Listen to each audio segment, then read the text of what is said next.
Welcome to the Essential Ideas of David Hume. Throughout history, and still today, the dominant view of the origins and legitimacy of government is rooted in the idea of a social contract, wherein citizens voluntarily give up certain rights and freedoms in order to create a government that agrees to provide certain services like national defense, policing, and an independent court system. According to the idea of a social contract, the people voluntarily agree to be governed and to obey those governing them to secure the benefits provided by the government. But Hume observed that the idea of a social contract simply didn't align with what actually happened in the real world. In country after country, what Hume saw was that governments historically came to power through conquest and wars, rather than some grand social contract between the people and the government.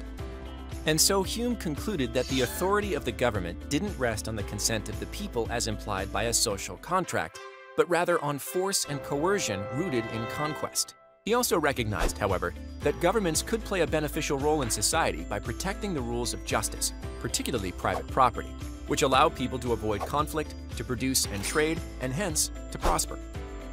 For Hume, if the justification and legitimacy of government rests on its protection of private property, and not on an imaginary social contract, then people's duty to obey the government is justified but limited by the extent to which the government actually protects private property.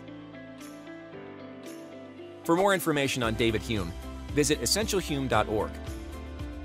And to learn about more essential scholars, visit essentialscholars.org.